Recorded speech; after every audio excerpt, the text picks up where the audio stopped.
Hello friends, my name is Tapish Saxena and I welcome all of you to your own channel Think and Solve Classes। तो नमस्कार दोस्तों, मेरा नाम है तपेश सक्सेना और मैं आप सभी लोगों का एक बार फिर से बहुत बहुत बहुत स्वागत करता हूं आपके अपने channel think and solve classes में।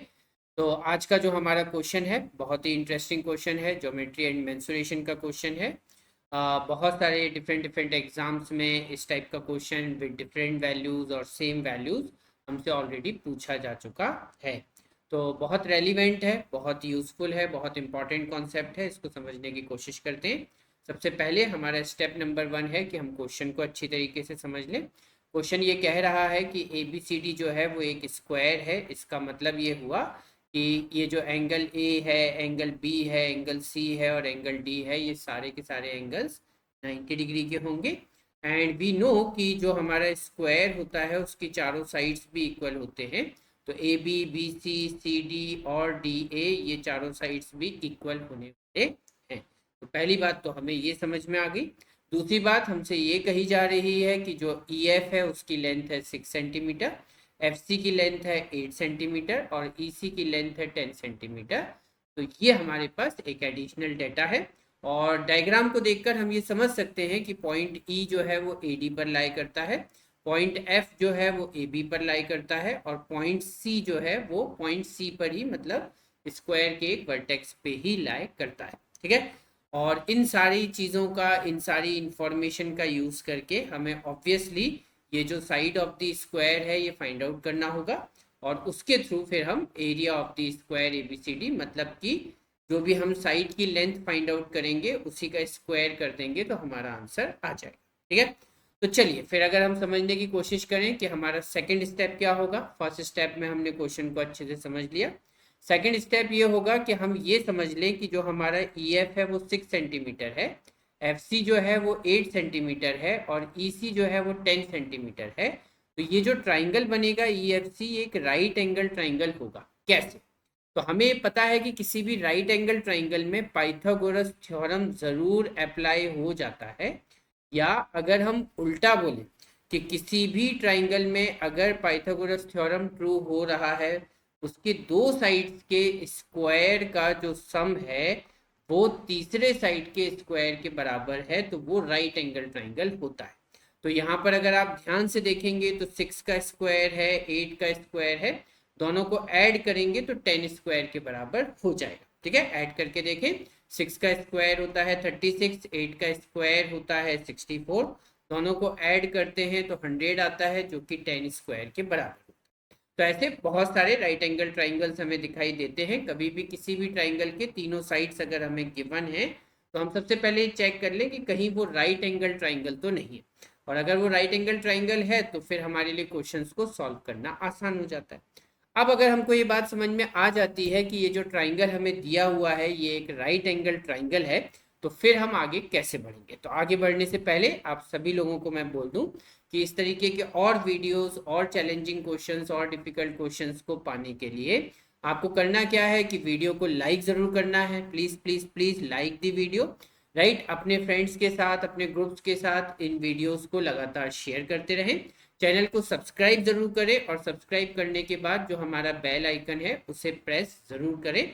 तो आई होप कि आप जानते हैं कि ये लाइक का साइन होता है। राइट, शेयर कीजिए अपने फ्रेंड्स के साथ, सब्सक्राइब का जो बटन है उसे ज़रूर प्रेस कीजिए और बेल आइकन को ज़रूर प्रेस कीजिए। इससे आपको सारे के सारे जो अपकमिंग वीडियोस हैं उनके नोटिफिकेशंस आपको आपके मेल बॉक्स में मिलते रहेंगे। कोई भी इंपॉर्टेंट वीडियो आपका मिस नहीं होगा। ठीक है। तो चलिए फिर आगे बढ़ते हैं, समझने की कोशिश करते हैं। अब हम लोगों ने ये प्रूव कर लिया है कि अगर ई एफ 6 है, राइट, एफ सी जो है वो 8 है और ई सी जो है वो 10 है, तो यहाँ पर जो एंगल ई एफ सी बनेगा वो 90 डिग्री का बन जाएगा। ठीक है। अब क्या करना है, तो इस 90 डिग्री वाले एंगल के दोनों तरफ यहाँ पर एक छोटा सा पार्ट है, यहाँ पर एक छोटा सा पार्ट है, इसको अगर हम ध्यान से देखें तो हम ये बोल सकते हैं कि चलो अगर हम एंगल ए ई एफ को अल्फा मान लेते हैं, suppose angle A E F को मैंने क्या कंसीडर किया, सॉरी ए ई एफ नहीं, एंगल ए एफ ई, इसको अगर हमने अल्फा कंसीडर किया, ठीक है, एज्यूम कर लेते हैं।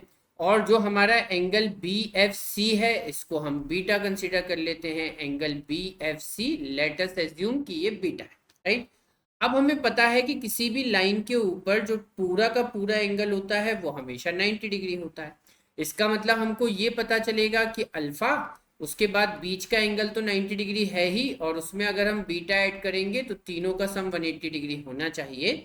इसका मतलब ये हुआ कि अल्फा और बीटा का सम डेफिनेटली 90 डिग्री होगा, होगा ना, अल्फा और बीटा का सम डेफिनेटली 90 डिग्री हो जाएगा। ठीक है, अब इसके बाद हम ये भी जानते हैं कि एंगल बी और एंगल ए जो है ये दोनों भी 90 डिग्री हैं। तो इसका मतलब यहाँ पर अगर एक एंगल हम लेते हैं एंगल ए ई सी, मान लीजिए ये एक्स है, और अगर हम यहाँ पर एंगल बी सी एफ ले लेते हैं, मान लीजिए ये वाई, तो हमको ये पता चलेगा ऑब्वियसली किसी भी राइट एंगल ट्राइंगल में भी तो तीनों एंगल का सम 180 डिग्री ही होगा। तो हम ये कह सकते हैं कि जो हमारा एक्स होगा, उसके बाद एंगल ए 90 डिग्री है, फिर अल्फा है, तो इन तीनों का सम भी 180 होगा। इसका मतलब अगर x में अल्फा ऐड किया जाए तो भी हमारा जो आंसर है वो 90 डिग्री के बराबर ही आने वाला है। ठीक है, तो इसका मतलब ये हुआ कि अगर हम अल्फा में x ऐड कर रहे हैं तो भी 90 डिग्री आ रहा है, और अगर हम अल्फा में बीटा ऐड कर रहे हैं तो भी 90 डिग्री आ रहा है। देखो अल्फा और बीटा का सम भी 90 डिग्री है, अल्फा और एक्स का सम भी 90 डिग्री है। तो इसका सीधा सीधा मतलब ये हुआ कि जो हमारा x है वो डेफिनेटली बीटा के बराबर हो जाएगा। तो यहाँ पर हमें जो x मिला ये बीटा के बराबर हो गया।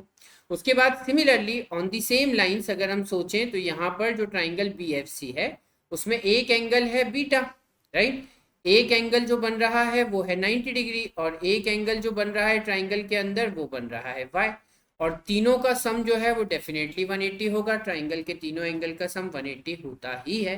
तो इसका मतलब बीटा और y का सम भी 90 डिग्री होगा।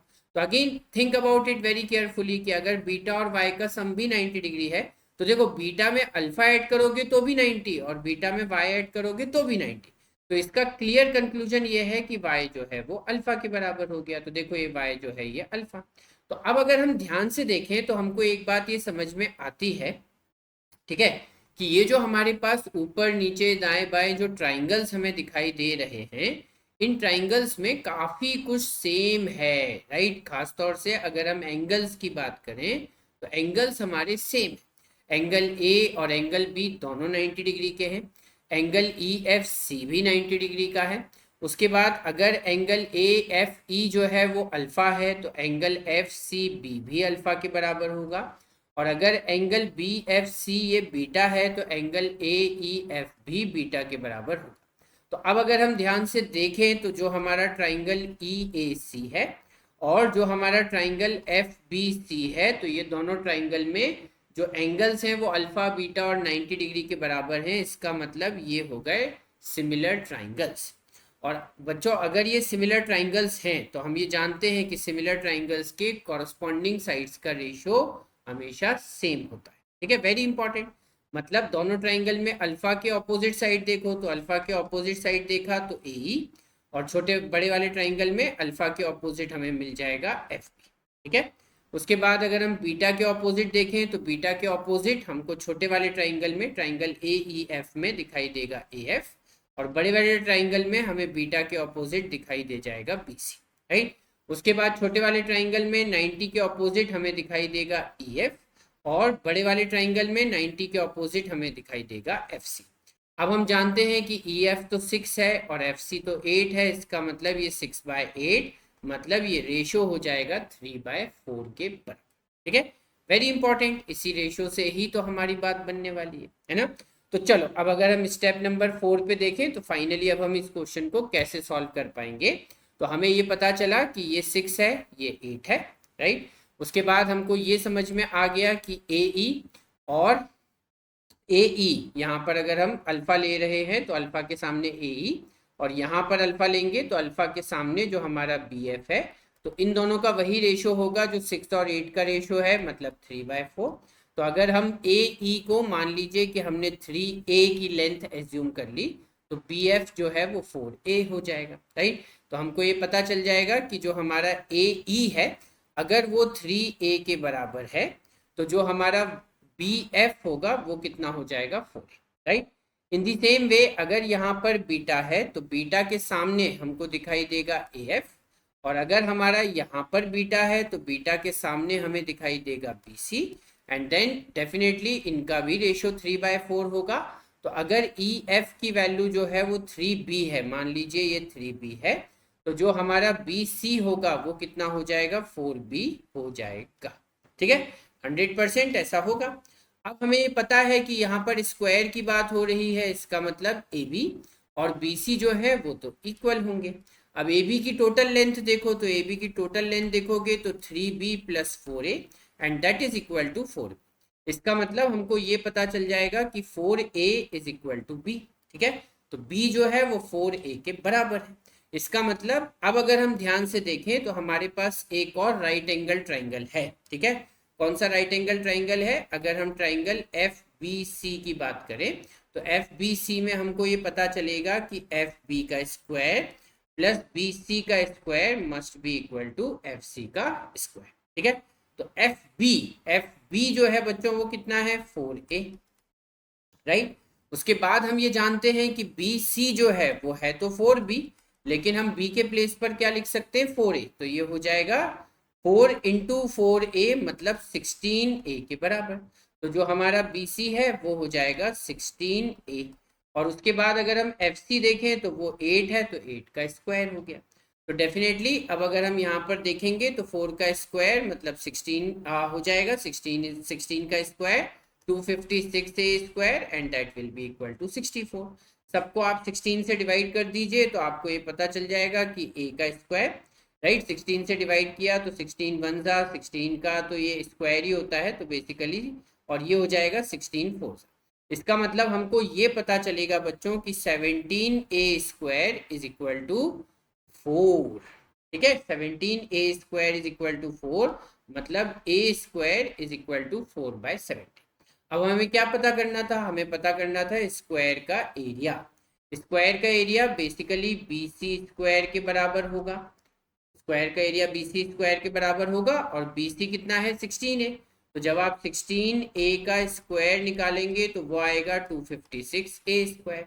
A स्क्वायर की वैल्यू आपके पास है 4/17, तो ये वैल्यू आप यहाँ पर पुट कर देंगे 256 into 4/17 and that will give you the answer that is 1024/17। तो इसका मतलब ये जो हमारा स्क्वायर है इसका एरिया होगा 1024/17 स्क्वायर सेंटीमीटर। सब कुछ सेंटीमीटर में है ना, सेंटीमीटर का स्क्वायर। ठीक है, तो चलिए मेरे ख्याल से अब आपको ये क्वेश्चन सॉल्व करना आ गया। अगर इस टाइप का कोई भी क्वेश्चन एग्जाम में आएगा तो डेफिनेटली आप उसको सॉल्व कर पाएंगे। ठीक है, अब इसके बाद अगर आप कुछ कहना चाहते हैं, डेफिनेटली आपके दिमाग में बहुत सारी चीज़ें आ रही होंगी। हो सकता है कि आपके दिमाग में कोई ऑल्टरनेटिव मेथड आ रही हो, तो उसे कमेंट बॉक्स में मेरे साथ डिस्कस कीजिए, शेयर कीजिए, राइट। अगर आपका मेथड मुझे अच्छा लगेगा तो उसके ऊपर भी हम एक और वीडियो कुछ अलग तरीके का क्वेश्चन लेके डेफिनेटली उसके ऊपर भी बनाएंगे, राइट। कोई और चैलेंजिंग क्वेश्चन हो आपके पास मैथ्स का, रीजनिंग का, तो आप डेफिनेटली शेयर कर सकते हैं कमेंट बॉक्स में। कोई भी चैलेंजिंग क्वेश्चन जो आपसे सॉल्व नहीं हो रहा या किसी से भी सॉल्व नहीं हो रहा, तो we will definitely try to solve it out for you. And definitely आप अपना सिटी या कंट्री जो भी है वो यहाँ पर लिख सकते हैं कि आप कहाँ से इस वीडियो को देख रहे हैं, तो डेफिनेटली उससे भी मुझे आइडिया लगेगा कि आपका जो मैथ्स का लेवल है वो किस हद तक है, कहाँ पर है। तो उसके अकॉर्डिंग फिर नेक्स्ट वीडियोज़ में और थोड़ा बेसिक्स पे जा सकते हैं। और भी किसी टाइप का फीडबैक अगर आपको देना है, वीडियो अच्छा लगा, बुरा लगा, कैसी स्पीड है, कितना एक्सप्लेनेशन हुआ है, कितना नहीं हुआ है, तो वो सब आप यहाँ पर लिख सकते हैं। कोई पॉइंट अच्छी तरीके से समझ में नहीं आया हो तो वो भी आप पूछ सकते हैं। तो डेफिनेटली कमेंट कीजिए और बताइए कि ये सेशन आपको कैसा लगा। ठीक है, तो चलिए फिर मेरे ख्याल से thank you very much for watching this video entirely, right. इसको लाइक ज़रूर करें, शेयर ज़रूर करें, सब्सक्राइब कर लें चैनल को और बेल आइकन को ज़रूर प्रेस करें। आज के लिए इतना ही काफ़ी है। एज यूजुअल आप सभी लोगों से फिर से वही कहूँगा कि मिलते हैं नेक्स्ट वीडियो में। जय हिंद, जय Bharat, have a nice time, enjoy yourself, tata, bye bye.